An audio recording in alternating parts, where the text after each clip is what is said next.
আসসালামু আলাইকুম এভরিওয়ান। কী অবস্থা সবার? আশা করি সবাই ভালো আছেন।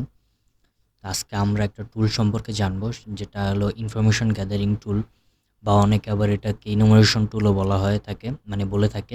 তো এটা দিয়ে আর কি আপনার টার্গেটেড ডিভাইস বা টার্গেটেড সিস্টেম বা টার্গেটেড সার্ভারের ইনফরমেশন গ্যাদারিং করতে পারবেন। যে আপনার টার্গেটেড ডিভাইস বা টার্গেটেড সার্ভারে কী ফাইল বা ফোল্ডার ক্রিয়েট করা আছে, বা ওই ফাইল বা ফোল্ডারের ভিতরে কী ইনফরমেশন আছে এগুলো দেখতে পারবেন, এবং ওই ফাইল বা ফোল্ডারে আপনি রিড রাইট করতে পারবেন। তো আমরা দেখি ওই টুলটা দেখি। টুলটা হলো ইনফরমেশন গ্যাদারিং টুল। এই কালি লিনাক্সে ইনফরমেশন গ্যাদারিংয়ে আইসা, এই জায়গায় আইসা তারপর যাবেন হলো এসএমবি অ্যানালাইসিস। এসএমবি অ্যানালাইসিসের ভিতরে এসএমবি ম্যাপ, এইটার মাধ্যমে আজকে আমরা দেখব যে কিভাবে আমাদের টার্গেটেড মেশিনের বা সার্ভারের ফাইল ফোল্ডার দেখা যায়, এবং তার ভিতরে আমরা এডিটও করতে পারবো, রিড রাইটও করতে পারবো।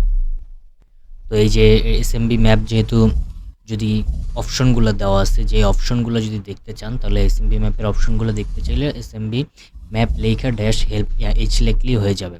তারপর আর কি ইউজ ইনফরমেশন চলে আসবে, ওটার কমান্ড টমান যা আছে সব চলে আসবে। এই জায়গায় লেখা আছে পোস্টের জন্য এইচ, তারপর ইউজার নেম পাসওয়ার্ডের জন্য পি, ইউপি, তারপর শেয়ারের জন্য এস, ডিপিভি নিচে দেওয়া আছে।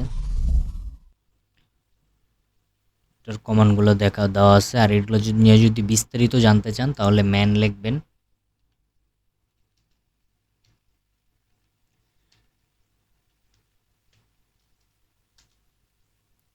ম্যান এসএমবি ম্যাপ লিখলে তারপর এটার একদম ইন ডিটেলস চলে আসছে, যে এটার যে কী কী করা যায় না করা যায়, একদম পুরো ম্যানুয়াল চলে আসছে এটার। তো আমরা এখন কোয়াইট নিয়ে আমরা এখন প্র্যাকটিক্যাল দেখি। এই যে প্র্যাকটিক্যাল, এই জায়গায় কিছু এক্সাম্পল দিয়ে দিছে।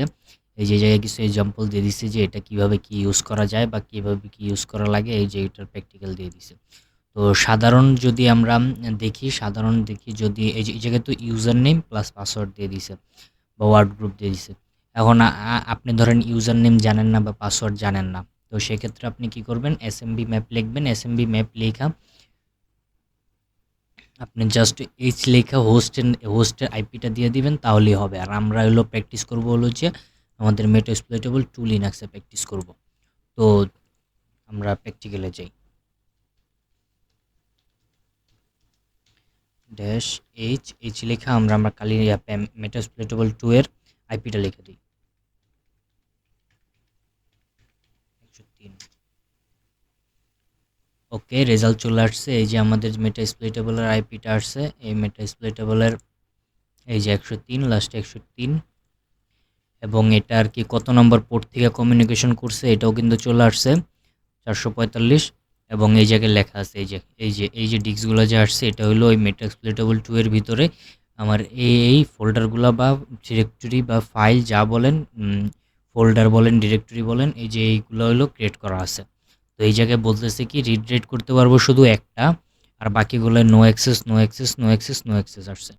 তো রিড রাইট করার জন্য কমান্ড হলো যে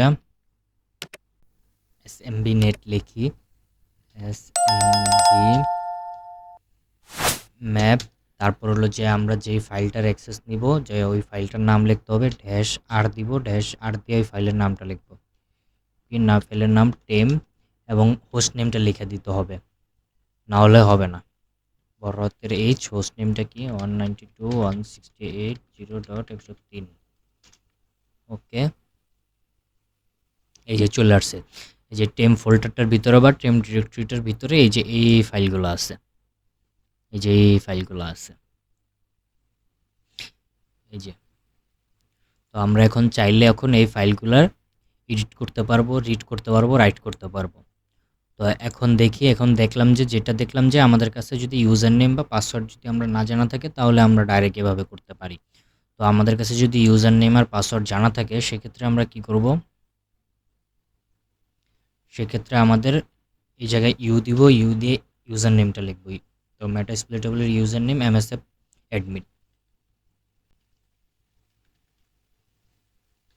অ্যাডমিন এবং পাসওয়ার্ডও এমএসএফ অ্যাডমিন।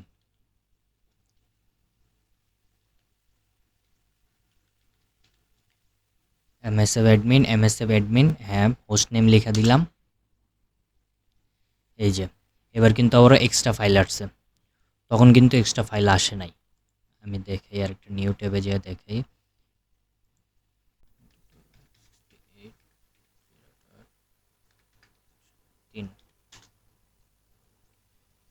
এই যে এবার আসছে কয়টা, একটা দুইটা তিনটা চারটা পাঁচটা আসছে, এখন আসছে পাঁচটা। আর এই জায়গায় আসছে একটা দুইটা তিনটা চারটা পাঁচটা ছয়টা। মানে ইউজার নেম আর পাসওয়ার্ড লেখা যখন দিছি তখন আমাদের আরও বেশি অ্যাক্সেস করতে দিছে। ইউজার নেম আর পাসওয়ার্ড ছাড়া যখন শুধু হোস্ট নেম লিখছি তখন কিন্তু এতটা অ্যাক্সেস করতে দেয় নাই, কিন্তু ইউজার নেম আর পাসওয়ার্ড লেখা দেওয়ার কারণে আমাদের আরও একটু বেশি অ্যাক্সেস করতে দিছে। তো ইউজার নেম যদি জানা থাকে বা পাসওয়ার্ড যদি জানা থাকে তাহলে ভালো হয়, তাহলে আর কি যদি দেন তখন কিন্তু আরও বেশি রিড রাইট করতে পারবেন এবং আরও বেশি ফাইল দেখতে পারবেন। এই যে এখন দেখেন তখন কিন্তু এই যে শুধু যখন হোস্ট নেমটা দিছি তখন কিন্তু বলছে no access no access no access আসছে, চারটা নো অ্যাক্সেস আসছে। এখন কিন্তু নো অ্যাক্সেস আসছে দুইটা, আর বাকি দুইটা কিন্তু যেগুলো নো অ্যাক্সেস ছিল ওগুলো বলছে রিড অনলি। আর আরেকটা আসছে এক্সট্রা, ওটাকে বলছে রিড রাইটও, এটাকে রিড রাইটও করা যাবে।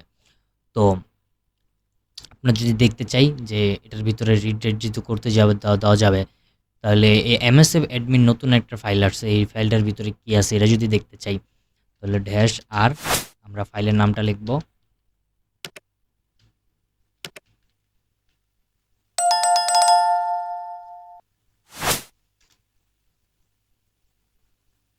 এই যে এমএসএফ অ্যাডমিনের ভিতরে এই যে এই ফাইলগুলো আছে, এই ফাইলগুলো কবে ক্রিয়েট হয়েছে কি না কি, তারপর কখন ক্রিয়েট হয়েছে কত সালে ক্রিয়েট হয়েছে সবগুলোই কিন্তু আছে।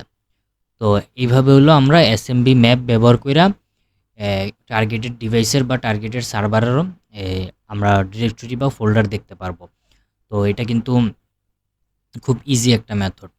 আর এই যে এসএমবি ম্যাপের লেখা ড্যাশ এইচ লিখলে কিন্তু এটার হেল্পটা চলে আসবে, আর ম্যান লেখা এসএমবি ম্যাপ লিখলে কিন্তু এটার ইয়াটা চলে আসবে, ম্যানুয়ালটা চলে আসবে। তো আজকের ভিডিও এই পর্যন্তই। ভিডিওটা যদি ভালো লাগে তাহলে লাইক করবেন, কমেন্ট করবেন এবং সাবস্ক্রাইব করবেন এবং আপনাদের বন্ধুদের মাঝে শেয়ার করবেন।